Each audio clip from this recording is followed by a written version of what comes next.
Uno tiene que planificar una hembra, es decir, por eso vos tenés que conocer el peso final adulto, es fundamental. Lo ideal es que lograr que al primer servicio esté con el 70% del peso final adulto. Es decir, al momento del primer servicio que yo se lo dé con el 70% del peso final adulto que tendría esa vaca. Y ahí empiezan a jugar una serie de cosas. Si yo estoy ubicada en Catamarca con un rodeo branco, o estoy ubicada en Cotelay, acá en pleno Chaco, con un rodeo branco, o estoy ubicado en Virasoro con un rodeo branco, el tamaño final de mi vaca va a ser distinto. Puede ser de 580, 520, 480, 440 o 420. Va a haber una gran diferencia. Y ahí entra a jugar el peso de esa vaquillona.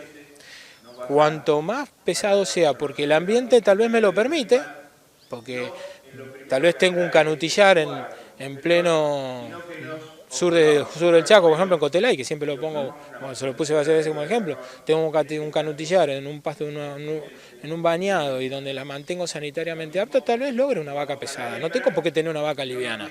El problema es que tengo que entender mi vaquillona cómo la voy a hacer. O la entoro con 3 años, finalmente, o si la entoro antes, pero tengo que pensar que si la entoro antes yo tengo que llegar al peso final adulto. Porque si no resiento el desarrollo del animal y su vida posterior. Y después cuando la resentí, nunca más va a volver a ser vaca. Aparte tenemos que tener en cuenta, cuando la vaquillona entra en proceso de servicio, la capacidad de crecimiento empieza a disminuir porque empieza a producir un proceso que es anatómico, empiezan a solidificarse los cartílagos de crecimiento propio con el servicio. Entonces, yo tengo que tener ese cuidado, porque si le faltan muchos kilos y me empieza ya a solidificar los cartílagos de crecimiento, yo nunca la voy a dejar crecer. Nosotros estamos en un lugar ahora donde la clave es la evolución y el crecimiento genético, y tenemos como país mucha genética y estamos invirtiendo en mucha proteína en genética. Aparte de invertirlo, tenemos y una genética muy interesante para competir en muchos lugares.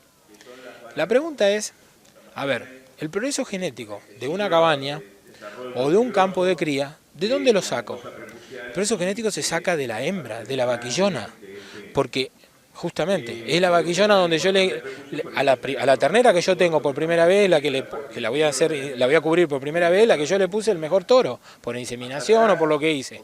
Obviamente que la hija de la vaquillona, esa, está con mayor caudal genético que una vaca que está por quinto parto. Y seguramente le voy a poner un toro mejorador. El problema es que yo nunca termino seleccionando y guardando a esa ternera. Entonces estoy en un cuello de botella y en una disyuntiva que no tiene sentido. ¿Por qué? Porque no termino guardando la hija de la vaquillona. ¿Pero por qué no la termino guardando? Porque es hija de vaquillona y es livianita. Y tiene bajo peso. Entonces, sin pensar en la genética. La genética voy pensando. Pero lo que pasa es que el progreso genético en un campo sale de la vaquillona, de la hembra, año tras año. Entonces, no lo termino poniendo ahí. Entonces, ¿qué tengo que hacer? ¿Por qué? ¿Pero por qué? Porque estoy partiendo de una vaquillona de la madre, tal vez a la cual le pongo la mejor, la nueva carga genética, la estoy trabajando a partir de una hembra en la cual tal vez llego a los 18 meses en buen peso, pero después me olvido. Y no me acuerdo que todavía tengo que ponerle 120 kilos más como mínimo cualquiera de todas ellas. Y 120 kilos de desarrollo, no de grasa. Y ahí empieza el problema. Que me olvido de esa parte, que esa vaquillona tiene que seguir creciendo para que después sea buena madre, pero buena madre para que me dé ese ternero más pesado, para que yo tenga que incurrir en menos costos, pero por el otro lado, para que me permita hacer el progreso genético, para que yo pueda guardar los hijos de ella, que es lo más importante, porque si no, no guardo los hijos de ella.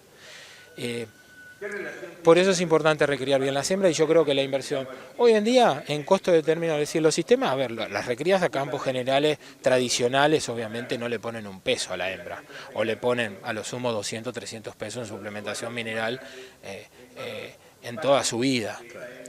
Los sistemas un poquito mejorados hoy en día, que ya no trabajan dentro de lo tradicional, que es un sistema convencional, es decir, donde hay un destete precoz, donde hay una suplementación mineral y donde tal vez hay una suplementación durante el primer invierno, están gastando alrededor de 1.000 pesos, 1.500 pesos para hacer una hembra.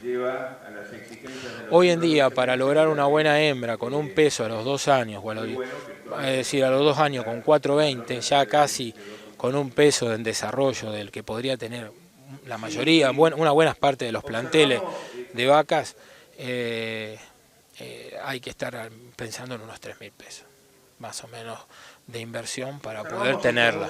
Y en cabañas, donde estás buscando un poco más, es decir, llegar a los 2 años tal vez, o a los 18 meses, vamos a hablar de 18 meses, con 380 quizá, ya estás hablando casi de 4.000 pesos, por lo menos que tenés que invertirle en comida, ¿no?